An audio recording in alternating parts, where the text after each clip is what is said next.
With you. Like ಮಾಡಿ, share ಮಾಡಿ, subscribe ಮಾಡಿ. Thank you. ನಾನು basically scientist, PhD in biotechnology ಮಾಡಿ MBA ಫಿನಿಶ್ ಮಾಡಿದೆ. ಸೊ ನಂದು ಈ ಮೂವಿನಲ್ಲಿ ನಾನು 3 ಕಾನ್ಸೆಪ್ಟ್ ಮೇನ್ ಮಾಡ್ತಾ ಇದ್ದೆ. ಇದು ಬಂದು ಈಗಿನ ಜನ್ರೇಷನ್ಗೆ ಪಕ್ಕಾ ಇದು ಮೆಸೇಜ್ ಹೋಗಬೇಕು, ನಂದು ಪ್ಲ್ಯಾನ್ ಅದೇ.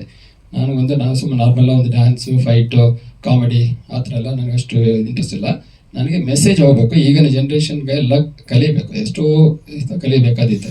ಸೊ ಅದರಲ್ಲಿ ಫಸ್ಟು ಬಂದು ನಾನು ಸ್ವಲ್ಪ ಎಕ್ಸ್ಟ್ರೀಮಾಗಿ ನೋಡ್ತೀನಿ, ಎಕ್ಸ್ಟ್ರಾ ಮ್ಯಾರಿಟಲ್ ಅಫೇರ್.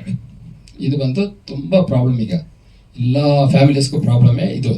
ಇದು ಜೆಂಟ್ಸ್ ಆಗಲಿ ಲೇಡೀಸ್ ಆಗಲಿ ಇಬ್ಬರು ಸೈಡ್ನಲ್ಲೂ, ಹಸ್ಬೆಂಡ್ ಸೈಡು ವೈಫ್ ಸೈಡ್ ಎಲ್ಲ ಪ್ರಾಬ್ಲಮ್ ಇದೆ, ಯಾರೂ ಸೋತವರಲ್ಲ.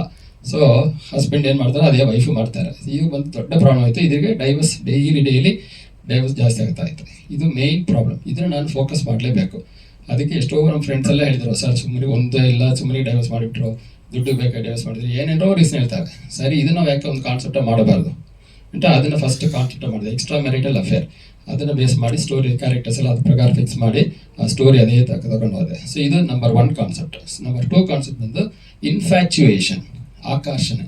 ಸೊ ಇದು ಒಂದು ಚಿಕ್ಕ ಹುಡುಗರಿಗೆ ದೊಡ್ಡವ್ರು ನೋಡಿದರೆ ಒಂದು ಆಸೆ ಬರುತ್ತೆ. So that is called infatuation, ಕನ್ನಡದಲ್ಲಿ ಆಕರ್ಷಣೆ. ಸೊ ಅದು ಬಂದು ಅವರಿಗೆ ಹೇಗೆ ಬರ್ತದೆ, ಅದು ಏನು ಪ್ರಾಬ್ಲಮ್ ಆಗುತ್ತೆ, ಅದರಲ್ಲಿ ಪೇರೆಂಟ್ಸ್ ಪ್ರಾಬ್ಲಮ್ಮಾ ಅಲ್ಲದು ಚಿಲ್ಡ್ರನ್ ಪ್ರಾಬ್ಲಮ್ಮಾ ಎಲ್ಲದನ್ನ ಅನಲೈಸ್ ಮಾಡಿ ನಾನು ಸೈಕಾಲಜಿಕಲ್ ಇದ್ರ ಪ್ರಕಾರ ಅವನ್ನ ಪ್ಲ್ಯಾನ್ ಮಾಡಿದೆ. ಅದಕ್ಕೆ ಆ ಹುಡುಗಿಯ ಸೆಲೆಕ್ಟ್ ಮಾಡಿ, ಮೋನಿಶಾ ಹುಡುಗಿ ಅವ್ರು ಬಂದಿಲ್ಲ ಅವತ್ತು.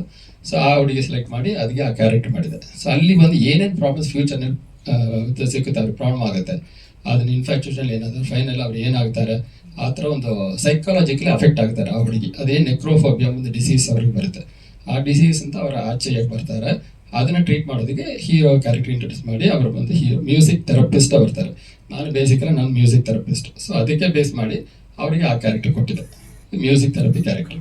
ಸೊ ಈ 3 ಹೀರೋಯಿನ್ ಬಂದು ಈ ಸೆಕೆಂಡ್ ಕಾನ್ಸೆಪ್ಟ್ ಆಯಿತು. ಫಸ್ಟ್ ಕಾನ್ಸೆಪ್ಟ್ ಬಂದು ಎಕ್ಸ್ಟ್ರಾ ಮ್ಯಾರಿಟಲ್ ಅಫೇರ್, ಸೆಕೆಂಡ್ ಬಂದು ಇನ್ಫ್ಯಾಚುಯೇಷನ್, ಥರ್ಡ್ ಬಂದು ನಮ್ಮದು ಇದು ಕಲೆ is very important. Talent, culture is very important. Indian ಕಲ್ಚರ್ಗೆ dance is very important. Particular Bharatanatyam is very important. So ಅದಕ್ಕೆ ಮೇನ್ ಕಾನ್ಸೆಪ್ಟ್ ಅಂದರೆ ಭರತನಾಟ್ಯಂ ಮಾಡಿದೆ. ಎಷ್ಟೋ ಡ್ಯಾನ್ಸ್ ಇದೆ, ಕುಚಿಪುಡಿ ಎಲ್ಲ ಇದೆ, ಬಟ್ ಭರತನಾಟ್ಯಂ ಬೇಸ್ ಮಾಡಿದರೆ ನಮ್ಮ ಹೋಲ್ ಇಂಡಿಯಾಗೆ ರೀಚ್ ಆಗ್ಬೋದು, ವರ್ಲ್ಡ್ಗೆ ರೀಚ್ ಆಗ್ಬೋದು. ಭರತನಾಟ್ಯಂ ಕಾನ್ಸೆಪ್ಟ್ ಮಾಡಿ ಆ ಕ್ಯಾರೆಕ್ಟರ್ಗೆ ಒಂದು ಹೀರೋಯಿನ್ಗೆ ಕೊಟ್ಟು, ಮೇನ್ ಹೀರೋಯಿನ್ಗೆ ಅವ್ರು ಕೊಟ್ಟು ಭರತನಾಟ್ಯಂ ಡ್ಯಾನ್ಸ್ ಮಾಡಿದ್ರು. ಅವ್ರು ಫೈನಲಿ ಏನಾಗ್ತಾರೆ, ಅವರು ಹೀರೋ ಎಲ್ಲ ಟ್ರೈ ಮಾಡ್ತಾರೆ, ಫೈನಲ್ ಅವ್ರಿಗೆ ಸಕ್ಸಸ್ ಆಗೋದಿಲ್ಲ. ಅದು ಬಂದು ಫೈನಲ್ ಅವ್ರ ಪ್ರಾಪ್ತಿ, ಅಲ್ಲಿ ಪ್ರಾಪ್ತಿ ಹೆಸರು ಎಸ್ಟಾಬ್ಲಿಷ್ ಆಗುತ್ತೆ. ಪ್ರಾಪ್ತಿ ಬಂದು ಅವರು ಹಣ ಬೇರೆ.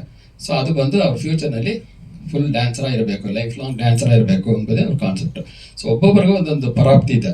ಒಬ್ಬರಿಗೆ ಈ ಥರ ಇದಾಗಬೇಕು, ಒಬ್ಬರು ಡ್ಯಾನ್ಸರ್ ಆಗಬೇಕು. ಅದು ಬಂದು ಕಲ್ಚರ್ ಬಗ್ಗೆ ನಾನು ಪ್ಲ್ಯಾನ್ ಮಾಡಿದೆ. ಸೊ ಈ 3 ಕಾನ್ಸೆಪ್ಟ್ನಲ್ಲಿ ಈ ಫುಲ್ ಮೂವಿ ಹೋಗುತ್ತೆ. ಇಲ್ಲಿ ಫುಲ್ ಟ್ವಿಸ್ಟ್ ಇರುತ್ತೆ, ಸಸ್ಪೆನ್ಸ್, ಥ್ರಿಲ್ಲರ್. ನನಗೆ ಹಾರರ್ ಅಂದರೆ ತುಂಬ ಇಷ್ಟ. ಒಂದೊಂದು ಸೆಕೆಂಡು ನೀವು ಮ್ಯೂಸಿಕ್ ನೋಡಿದ್ರೆ ನಿಮ್ಗೆ ಅರ್ಥ ಆಗುತ್ತೆ. ನಾನು ಮ್ಯೂಸಿಕ್ ಡೈರೆಕ್ಟರ್ ಅಂದರೆ ನನಗೆ ಎಲ್ಲ ಕಾನ್ಸೆಪ್ಟ್ ಹಾರರ್ ಏನು ಮಾಡಬೇಕು. ಇಂಗ್ಲೀಷ್ನಲ್ಲಿ ಎಕ್ಸಾರ್ಸಿಸ್ಟ್ ಅಂತ ಮೂವಿ ಬಂತು, ಎಲ್ಲ ನೋಡಿರ್ಬೋದು. ಅದೇ ಥರ ನೆಕ್ಸ್ಟ್ ಮೂವಿ ಪ್ಲ್ಯಾನ್ ಮಾಡ್ತಾ ಇದ್ದೆ, ಈಗಲೇ ನಾನು ಮಾಡಿದ್ದು. ಕಂಪ್ಲೀಟ್ ಹಾರರ್, ಜೋಕ್ಸ್ ಇಲ್ಲ, ಫೈಟ್ ಇಲ್ಲ, ಒಂದಿಲ್ಲ, ಓನ್ಲಿ ಹಾರರ್. ಸೊ ಇದು ಬಂದು ಕನ್ನಡನಲ್ಲಿ ಫುಲ್ಲ ಮಾಡೋದೊಂದು ನನಗೆ ಪ್ಲ್ಯಾನ್ ಇದೆ. ನೆಕ್ಸ್ಟ್ ಮೂವಿಗೆ ಪ್ರಾಜೆಕ್ಟ್ ರೆಡಿ. ಸೊ ಆಗ ಹಾರರ್ ಬೇಸ್ ಮಾಡ್ಕೊಂಡು ಏನೇನು ಮಾಡ್ಬೋದು, ಮ್ಯೂಸಿಕ್ನಲ್ಲಿ ಏನೇನು ಹೊಸ ಟೆಕ್ನಾಲಜಿ ಮಾಡ್ಬೋದು ಎಲ್ಲ ಪ್ಲ್ಯಾನ್ ಮಾಡಿ, ಆರ್ಟಿಫಿಷಿಯಲ್ ಇಂಟೆಲಿಜೆನ್ಸ್ ಎಲ್ಲ ಯೂಸ್ ಮಾಡಿ ಮಾಡಿದೆ. ಸೊ ಈ ಮೂವಿನಲ್ಲಿ ಹಾರರ್ ಜಾಸ್ತಿ ಕಾಣಿಸಿದೆ, ಬಟ್ ಸ್ಟೋರಿನಲ್ಲಿ ಸ್ವಲ್ಪ ಕಡಿಮೆ, ಬಟ್ ಮ್ಯೂಸಿಕ್ನಲ್ಲಿ ಹಾರರ್ ಡಾಮಿನೇಟ್ ಆಗುತ್ತೆ.